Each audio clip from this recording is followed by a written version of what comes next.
Well, hello, my name is Barb Bruce. I'm a speaker and author, and I am now with you. I don't know exactly how we connected with each other. Some of you send me emails asking, Barb, I've got a question about writing a book, or maybe you sent me a text message or something through Facebook. When I used to get these questions years ago, I would often send back long email responses, throwing out everything that I've learned in the process of being a writer. And then as time went on and my schedule got busy, I noticed that my responses were getting shorter and shorter. And I began to feel kind of bad because these were important questions about how to get started writing a book, or what does it look like to find a publisher? Does someone need an agent? So I decided that it would be an important and valuable for your sake for me to sit down and capture the most important things that I've learned in the last 5 years of me becoming an author. So this video addresses the two questions that I commonly get. First is, why would I want to write a book, or why does someone really want to write a book? And there are three reasons why. And then the second part of that question is, what kind of book do I write, or what kind of book are you looking to write? And what my hope is at the end of this is, if you've contacted me because you're thinking about writing a book, that perhaps the information I'm going to share with you will give you some clarity, especially as I share a couple of next steps. Then there will also be another video about the actual publishing process. That's a whole thing in and of itself. And then I will have a special video for those of you who are, like me, interested in becoming a speaker and author. But when we want to get started in this journey, it starts with exactly, hey, I feel like I'm supposed to write a book. Why? Or what does that mean? Well, there are three reasons that I've discovered, both in my own history as well as what I've seen, three reasons why people want to write a book. The very first reason is to find meaning. Most often, people hear someone say, oh, you should write a book, because of either a traumatic childhood or some difficult hurdle that was overcome and conquered as an adult. Maybe as a child you grew up with parents with addiction issues, you were adopted or abandoned. Maybe you had a significant health crisis or some type of physical disability that you had to deal with as a child. And now as an adult, you're looking back and trying to sort out what all of that has meant for your life. Or maybe you're an adult now and there have been things that you've had to overcome and conquer. Maybe it was a health crisis. Perhaps it was a bitter divorce, or maybe a betrayal. And as you are getting to the other side of that circumstance, you want to know that you didn't go through it for nothing. So that first reason that people write a book, to find meaning, well, that's important. That's a heart reason for writing a book. And let me just say this. If you've ever had someone say to you, oh, you should write a book, or you've said to yourself, my goodness, I should write a book, and you feel like you might want to write one, don't ignore that feeling. Not everyone out there wants to write a book. And so if that's something that you feel placed on your heart, does that mean that you actually need to write a book? No. But is it a clue, or maybe a cue, that you should find ways to share your story with others? Yes. And when I share some practical next steps, I'm going to share a few places where you can begin sharing your story with others without having to sit down and write it out in a whole book. The second reason that people often want to write a book is because they have a message they want to share. And there are things that we learn throughout our lives that have helped shape us and mold us and give us a way forward. And sometimes those messages impact our lives in such a powerful way that we want to share that message with others so that we can help them. That's where a lot of self-help books come in, and I'll show you a few of those in just a moment. If you have a message that's in your heart, it's kind of like finding meaning. A book is one way to share it, but there are also other ways that you can get your message out there without actually necessarily needing to write a book. The third reason that people often want to write a book is Well, for money. That there's nothing wrong at all with writing and putting a pen to paper or typing out on a computer, putting it on Amazon or Barnes or Noble or Indie Book and making income. There are a lot of authors out there on Amazon who have 99-cent books that they crank out one right after another, and they are making bank, friends. It is a way to make a living. And so if you have a job but you love writing and you dream that one day you could make a living as a writer, it's totally possible. It's not always as simple as, hey, I'm going to put it on Amazon and bring the people in. There's some learning that you have to do, but writing books in order to generate income as a living, well, that's a great way of making a living. So the three ways that you want to find meaning, that you have a message you want to share or make money, those are all three different reasons why people often want to write books. Are there other reasons out there? Absolutely. But those are the three main reasons. Now, I have just finished my fifth published project. I actually turned it into my editor yesterday. It's actually going to be coming out in September of this year. And the reason why I write is because of the message. There are messages that I love to share with others, and those messages are faith-based. So it's not that I'm writing for my own meaning, but really because I'm taking the message of the scripture. Now, for me, yes, I am a full-time author, so there is money involved, but I'm not actually making a living just as a full-time author. There are other things that I do to help round out a living. So you don't necessarily have to pick one or two or three. It can be a combination of reasons why you would want to write a book. Let me move on to the second topic is, well, what kind of books out there should I think about writing? Well, there are a number of different categories, and I'm not going to hit them all. But what I do want to show you are some examples of the categories that are out there. Let me start first with what I call like the show and tell book. The show and tell book is someone who, like when you were in school and you used to bring in an item from your home for show and tell. The show and tell book is when a person says, let me tell you about my life and show you all of the details.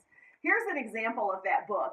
This is Texas Streety. Her book is named Deep in the Heart of Texas. I met Texas when I was in Florida for a speaking engagement.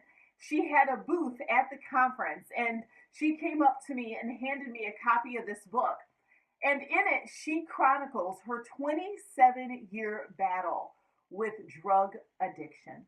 And as you can see, this is a pretty thick book. I think it's 323 pages. And in it, she starts from the very beginning of her life, and she walks through with unflinching detail of the struggle that she had with the drug addiction. And the reason why she did it was because she wanted to show all of the ups and downs and ins and outs, and what a very long road it is to actually deal with addiction. And so Texas wrote this book, even though it shows her often in a very bad light.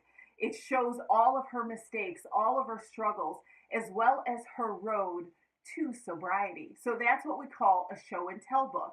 Texas uses this book. She actually gives it away for free as much as possible when she speaks in prisons and at rehab homes. So that's one way she found meaning, but she also used it to convey a message. The second type of book out there is the memoir. The memoir is the book where a person shares their story and they also share the messages. It's two in one. And an example of this is my friend Diana Patton. She actually wrote this book. There was Amanda Filippini, I can't say her word well, Filippini. She was an editor, but they actually kind of wrote it together. This is Diana's story of what she went through as a child. She was the sixth daughter, parents who was an interracial marriage at a time when there were very few interracial marriages, and some of the very difficult family dynamics that she dealt with throughout her childhood and how they shaped her life. Diana's story was born out of the fact that she was a motivational speaker, and whenever she showed up at speaking engagements and she would tell her story, people would say, Diana, do you have a book? There was a message, the message that she shared and the meaning that she shared captivated their hearts so much that they wanted to read more about it. And so this memoir is something that, like a lot of people in Hollywood, they write their memoirs, they write the message, and they attach meaning to what happened. Sometimes it's serious, sometimes it's sarcastic, sometimes they're just putting it all out there because they're putting it all out there. But that's one way of telling your story. Then another type of book is the self help, and there are all kinds of self help categories. There's a spiritual self help, there's a functional self help, there's mental health self help. This is an example of a spiritual self help. I don't know if you can see it well, but it's titled Chin Up, and it's written by my friend Amy Seifert. And all of the books that I've shown you are all self published books. Amy is a speaker and author, and this was her first book. Now, Amy has now since signed a traditional publishing contract, but she was doing a lot of speaking and writing. She also had a few key resources available to her that most people don't have available. And so she realized with her resources and with her audience, she didn't need a traditional publishing contract to start with.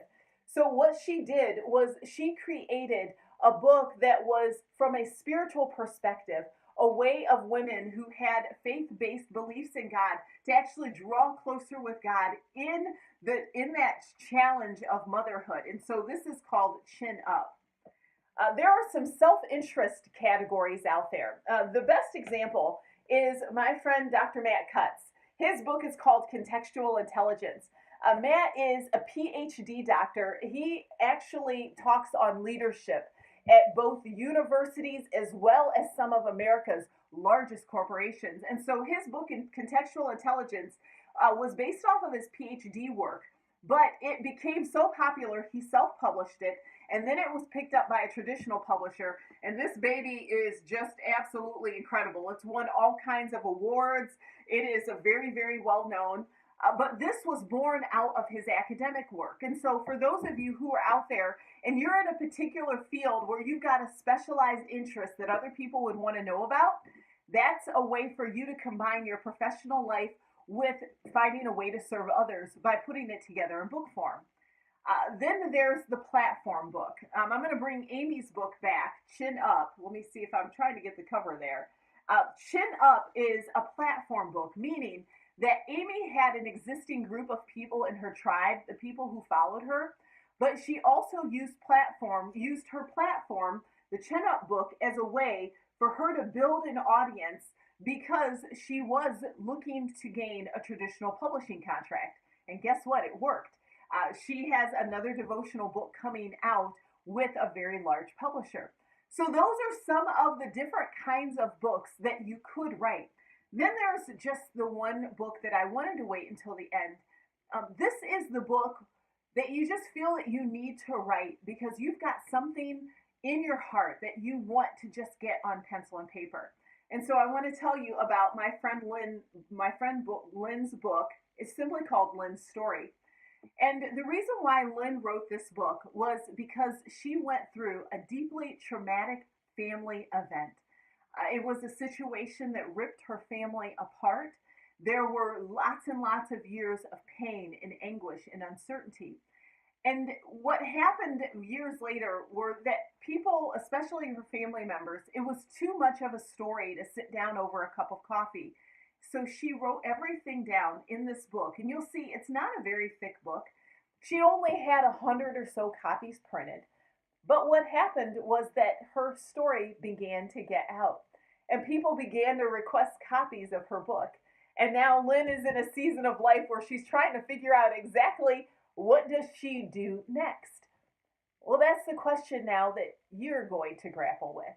What do you do next? At first, I talked about the 3 reasons why you might be interested in writing a book. That you want to bring meaning to something you've been through, you've got a message to share, or you want to make money. And then I showed you a number of different ways that you could write books, whether it's a show and tell, a memoir, if it's a platform book, a special interest, or a self-help. And so now it's time for you to stop and think and go, exactly what do I want to write about? Why do I feel that I need to write? In the next section, I'm going to talk to you about the publishing process. What does it look like to get started in that process? But in the meantime, the next steps, there's a couple of them that you can take.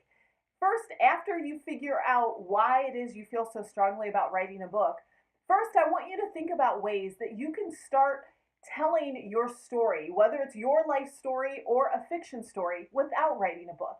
And here are some options for you. The first is that you can start sharing either in a Facebook post or a blog. There are a lot of reasons why people write blogs, but mainly blogs are just simple ways to start practicing telling your story. You don't need to set up a website. You can actually go to medium.com and you can start a blog there in a few seconds. Now, one of the drawbacks of Medium is that if you build an audience, Medium actually keeps that audience. So that's a drawback if you ever decide you want to have a traditional publishing contract. Publishers want to know how many people are in your audience, and if you start a blog on Medium, Medium owns your audience. So if you want to own your audience, then you start with a website. But if you just want to start writing, go over to Medium and you can get started writing today. You can share short stories, you can share parts of your story.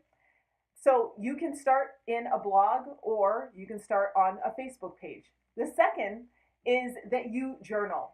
If you are trying to find meaning in the things that you've been through and people are telling you to write a book, there's an important step between writing a book and actually sharing it with your audience. Well, a step before, not in middle of. It's actually getting your story down on paper. This is my journal. This is probably my 25th or 30th journal I've had in my life. As I go through my life, I journal so that I can start finding meaning in the things that I experience on a daily basis. If you are struggling with just writing in a journal, that tells you it's going to be really hard to put things down in a whole book. Journaling is how you practice your way to writing a book. And your journal entries don't have to be long, but you just start beginning to write what you've been through and what you think of what you've been through.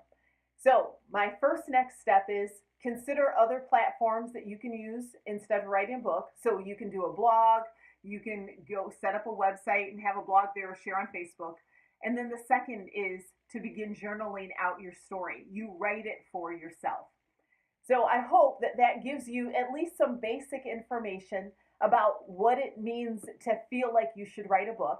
The next video is going to be about the publishing process. Spoiler alert, I'm going to give you a very high level overview.